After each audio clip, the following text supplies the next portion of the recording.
dan saya telah menjawab 46 pertanyaan dan mudah-mudahan jawaban sudah dijawab dengan sebaik-baiknya.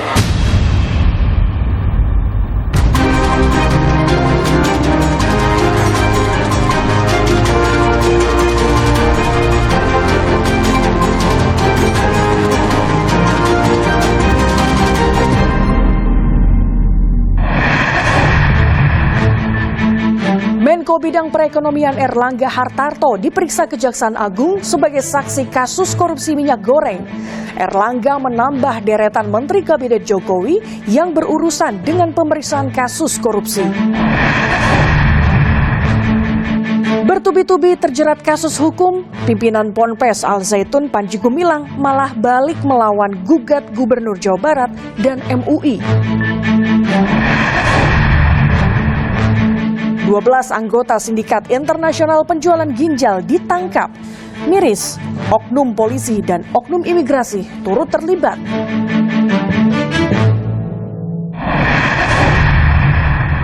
Halo saudara, bagaimana kabar Anda? Semoga Anda selalu sehat. Selama 30 menit ke depan, kami akan menghadirkan informasi penting dan menarik lainnya. Bersama saya, Gracia Adur, inilah laporan khusus selengkapnya. Saudara Menteri Koordinator Bidang Perekonomian Erlangga Hartarto diperiksa Kejaksaan Agung sebagai saksi kasus dugaan korupsi minyak goreng. Erlangga menambah deretan Menteri Kabinet Jokowi yang berurusan dengan pemeriksaan kasus korupsi. Sementara itu Kejaksaan Agung terus mendalami kasus korupsi proyek menara BTS 4G Kominfo. Apa saja ya Pak? Persiapannya apa aja Pak? Apa saja persiapannya Pak? Menko Perekonomian Erlangga Hartarto diperiksa sebagai saksi atas kasus korupsi izin ekspor minyak sawit mentah dan produk turunannya termasuk minyak goreng. Erlangga diperiksa selama 12 jam dan dicecar 46 pertanyaan oleh penyidik Kejaksaan Agung terkait kebijakannya sebagai Menko Perekonomian. Saya hari ini hadir untuk menjawab pertanyaan-pertanyaan yang tadi disampaikan dan saya telah menjawab 46 pertanyaan dan mudah-mudahan jawaban sudah dijawab dengan sebaik-baiknya.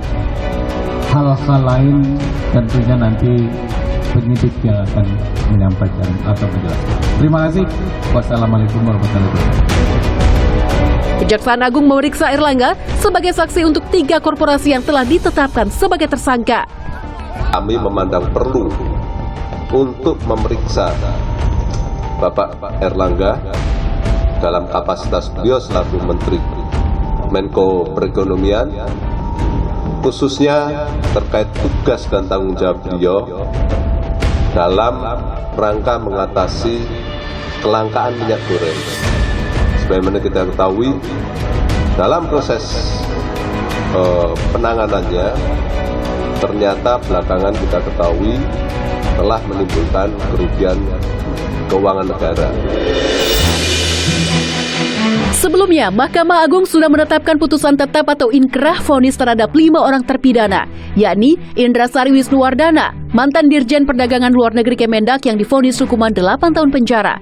Lalu, pihak swasta yang diperbantukan Kemendak untuk ekspor minyak goreng, Lin Chewei, divonis 7 tahun penjara. Serta 3 terpidana pihak swasta Komisaris PT Wilmar Nabati Indonesia, Master Parulian Tumanggor, General Manager PT Musimas, Pierre Togar Sitanggang, dan Senior Manager Corporate Affair PT Victorindo Alam Lestari, Stan Lima. Pada 15 Juni 2023, Kejagung telah menetapkan 3 perusahaan, yakni Wilmar Group, Permata Hijau Group, dan Musimas terbuka sebagai tersangka tindak pidana korupsi minyak goreng dengan total kerugian negara mencapai 6,47 triliun rupiah. Terbaru, penyidik Kejaksaan Agung menyita puluhan kapal milik sejumlah perusahaan konsorsium yang terlibat korupsi minyak sawit mentah dan produk turunannya. Kejagung juga menyita 1 unit pesawat Cessna milik PT PAS dan pemblokiran izin terbang 2 helikopter milik PT MAN. Erlangga Hartarto menambah deretan Menteri Kabinet Presiden Jokowi yang harus berurusan dengan pemeriksaan kasus korupsi. Juni lalu, Menteri Pertanian Syahrul Yassin Limpo juga diperiksa KPK sebagai saksi kasus dugaan korupsi penerimaan upeti di Kementerian Pertanian 2019 hingga 2023. Tak luput dari sorotan, baru 4 bulan menjabat, Menteri Pemuda dan Olahraga Dito Aryo Tejo juga terseret kasus dugaan korupsi proyek infrastruktur Base Transceiver Station atau BTS 4G Bakti Kominfo yang merugikan negara 8 triliun rupiah. Pasalnya, dalam dakwaan Direktur Bakti Kominfo Irwan Hermawan, Menpora Dito Aryo Tejo disebut menerima 27 miliar rupiah untuk mengamankan kasus korupsi BTS 4G di tingkat penyelidikan. Dito juga tengah jadi sorotan lantaran laporan harta kekayaan atau LHKPN-nya didominasi hadiah bernilai fantastis. Dikutip dari Kompas.com, Dito mengaku sempat bingung saat mengisi LHKPN karena beberapa aset yang dimilikinya memang diberikan orang tua dan mertua. KPK menyebut akan mendalami LHKPN Menpora Dito Aryo Tejo dan Dito menyatakan siap diperiksa KPK untuk klarifikasi. Di sisi lain, sidang kasus korupsi BTS 4G Kominfo memasuki babak pembuktian. 4 pejabat Kominfo hadir sebagai saksi untuk 3 terdakwa, yakni ex-Men Kominfo Johnny G. Plate, mantan Direktur Bakti Kominfo Anang Ahmad Latif, dan ex-tenaga ahli Human Development Universitas Indonesia Yohan Suryanto. Saksi Feryandi Mirza, Kadif Lasmail dan Backhaul Networks Bakti Kominfo mengakui tak ada konsultan ahli yang terlibat saat perencanaan anggaran proyek BTS 4G Kominfo. Itu perencanaan awal, kemudian penentuan anggaran seperti itu. Apakah itu melibatkan tenaga ahli? Iya, pada saat pengusulan awal yang sepanjang saya tahu belum melibatkan konsultan atau tenaga ahli. Segitu besarnya anggaran, kenapa tidak melibatkan ahli? Saya tidak tahu, Yang Mulia. Saudara tidak tahu? Tidak tahu. Ini anggaran tak sedikit, Pak. Bukan 10 miliar, bukan 10 juta, 10 miliar, 10 triliun. Sementara itu, Kejaksaan Agung terus mendalami kasus korupsi proyek Menara BTS Kominfo. Hingga saat ini, lebih dari 500 saksi telah diperiksa, termasuk penyelidikan dugaan tindak pidana pencucian uang dalam korupsi BTS Kominfo. Juni lalu, Kejaksaan Agung menggenapkan jumlah tersangka dalam kasus korupsi BTS Kominfo setelah menetapkan Direktur PT Basis Utama Prima Muhammad Yusrizki sebagai tersangka ke-8. Dalam dakwaan Johnny Plate, Yusrizki disebut kebagian 90 miliar rupiah korupsi BTS Kominfo setelah PT Basis Utama Prima ditunjuk jadi pemasok baterai dan panel surya. Di sisi lain, pemerintah memastikan proyek pembangunan Menara BTS Kominfo di daerah 3T tertinggal, terdepan, terluar di Indonesia tetap berlanjut meski terkendala kasus korupsi. Menkominfo baru pengganti Johnny Plate, Budi Aristiadi, bertemu Jaksa Agung ST Burhanuddin membahas percepatan proyek BTS 4G. Proyek BTS ini harus jalan terus, harus terwujud, karena ini menyangkut nasib rakyat. Apakah akan dilanjutkan oleh konsorsium? Nanti soal teknis kita perlu pendampingan dari Damdatul, Kejaksaan Agung, dan Damdatul akan didampingi. Semuanya akan direview, kontrak-kontrak dan lain-lain. Pokoknya soal hukum nanti ke Kejaksaan Agung. Kita pokoknya urusannya teknis. Silih berganti, Menteri Kabinet Presiden Jokowi terseret kasus korupsi. Beberapa hanya berstatus saksi, namun tak sedikit yang berakhir di balik jeruji. Pada penghujung tahun 2020, KPK menetapkan mantan Menteri Sosial Juliari Batubara sebagai tersangka korupsi bansos pandemi COVID-19. Politisi PDIP itu divonis 12 tahun setelah terbukti menerima suap 32,4 miliar rupiah dari pemenang tender pengadaan bansos COVID-19 di Kementerian Sosial. Mantan Menteri Kelautan dan Perikanan Edi Prabowo juga jadi tersangka pada November 2020 lalu atas kasus izin ekspor benih lobster. Edi Prabowo divonis 5 tahun dan denda 400 juta rupiah karena menerima suap 25,7 miliar rupiah. Sementara di periode pertama pemerintahan Presiden Jokowi, KPK menahan mantan Menteri Sosial Idrus Marham karena menerima suap 2,25 miliar rupiah dari pengusaha Johannes Koco dalam kasus PLTU Riau 1 tahun 2018. Idrus Marham dijatuhi hukuman 3 tahun penjara dan denda 150 juta rupiah. Sedangkan mantan Menteri Pemuda dan Olahraga Imam Nahrawi tersandung kasus penyaluran dana hibah Komite Olahraga Nasional Indonesia di tahun 2019. Imam Nahrawi terbukti menerima suap sebesar 11,5 miliar rupiah dan divonis 7 tahun dan denda 400 juta rupiah.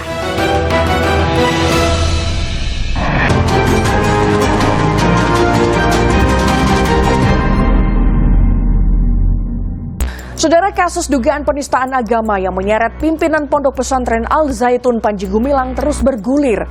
Kapolri menyatakan polisi masih perlu melengkapi alat bukti untuk menetapkan tersangka.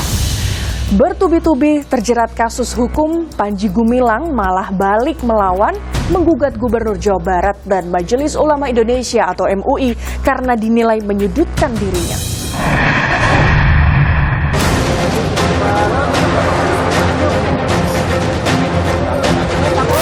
Kasus dugaan penistaan agama yang menyeret pimpinan Pondok Pesantren Al Zaitun Panji Gumilang terus bergulir. Meski status perkara telah naik ke tahap penyidikan sejak 3 Juli lalu, namun polisi tak kunjung tetapkan tersangka. Kapolri Jenderal Listio Sigit Prabowo menyatakan, polisi masih perlu melengkapi alat bukti untuk menetapkan tersangka kasus dugaan penistaan agama di Pondok Pesantren Al Zaitun. Melengkapi alat bukti untuk kepentingan pemberkasan sehingga kasusnya tersebut bisa dinyatakan lengkap, itu kan butuh kecermatan, bukan masalah kecepatan. Tapi yang jelas semuanya berjalan.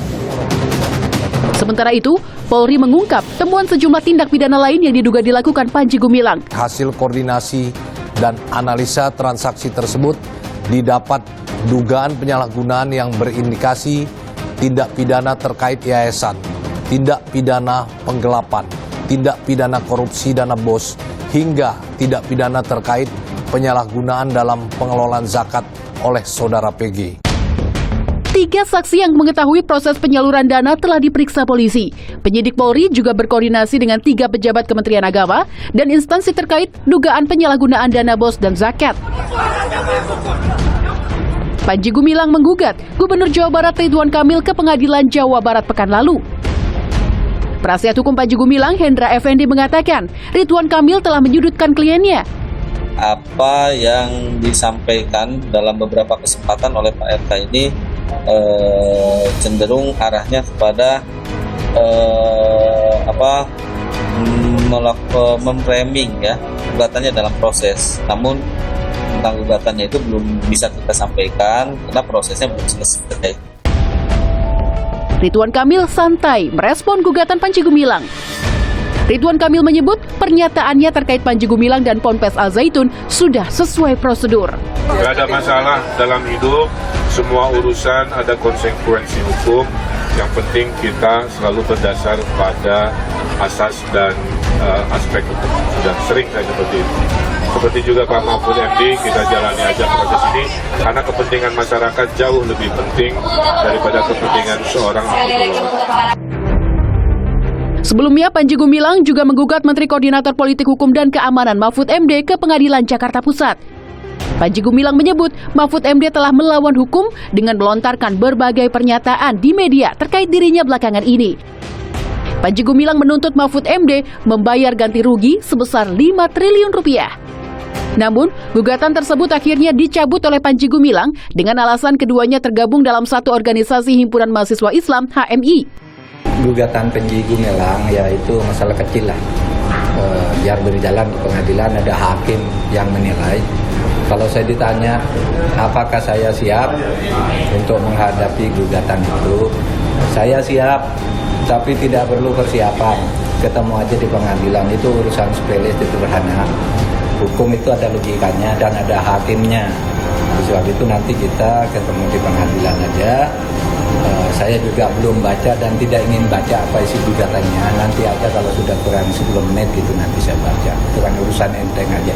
Tapi jangan lupa urusan tindak pidana yang digugatkan kepada Pak Panji Gumilang harus diteruskan. Awal Juli lalu, pimpinan Ponpes Al Zaitun ini juga menggugat Majelis Ulama Indonesia dan wakil ketuanya Anwar Abbas. Anwar Abbas disebut telah lontarkan ujaran tak pantas terhadap Panji Gumilang. Panji Gumilang menuntut 1 triliun rupiah atas pernyataan Anwar Abbas. Rencananya, sidang perdana gugatan ini akan digelar 26 Juli. Sementara itu, ahli hukum Yenti Garnasi menilai sejumlah gugatan perdata dengan menuntut ganti rugi yang dilayangkan Panji Gumilang tidak tepat. Saya kira kalau gugatannya itu kemudian gugatnya itu adalah 5 triliun gitu kan, ini seolah-olah kan perdata. Padahal ini menurut saya kan bukan masalah perdata kalau tidak salah kan, karena intinya ke arah mencemarkan nama baik gitu kan. Ya harusnya kan kalau mencemarkan nama baik ya mau tuntut balik boleh, atau nanti ketika misalnya jadi tersangka gitu kan, nanti kan ada pra-peradilan, yaitu terhadap penetapan tersangkanya dan sebagainya. Kalau terus ke pengadilan ya nanti melalui pembelaan di pengadilan itu. Polri tengah memproses sederet tindak pidana yang diduga dilakukan Panji Gumilang. Panji Gumilang perdana diperiksa sebagai saksi di Bareskrim Polri awal Juli lalu. Mampukah Polri menguak sejumlah kasus yang menyeret Panji Gumilang, dan akankah status tersangka segera ditetapkan?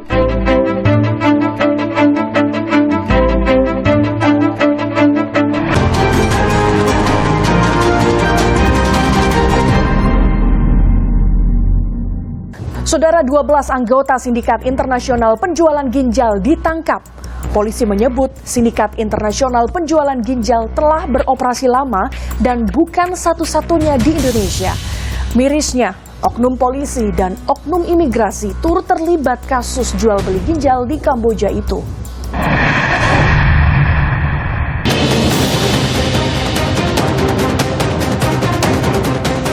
Pria ini adalah salah satu anggota Sindikat Internasional Penjualan Ginjal. Polisi menangkapnya di jalan tol dalam kota Jakarta.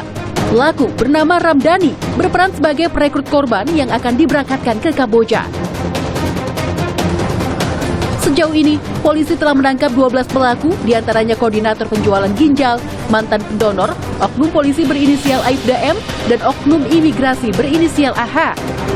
Di Reskrimum Polda Metro Jaya, Kombes Pol Hengki Haryadi mengatakan, Sindikat Internasional Penjualan Ginjal telah beroperasi lama dan bukan satu-satunya di Indonesia. Awalnya, pelaku merekrut calon korban melalui akun media sosial Facebook. Kemudian, calon korban dijanjikan uang ratusan juta rupiah. Mereka akan ditempatkan di penampungan dan diberangkatkan ke Kamboja dengan paspor wisata. Namun sesampainya di Kamboja, mereka malah diobservasi untuk kemudian diambil ginjalnya di rumah sakit di Kamboja. Ginjal kemudian dijual lagi ke sejumlah negara seperti India, China, Malaysia, dan Singapura. Ironisnya, salah satu tersangka penjualan ginjal bernama Hanin merupakan mantan pendonor ginjal. Hanin belak-belakan mengutarakan keterlibatan aparat, yaitu oknum anggota polisi dan petugas imigrasi.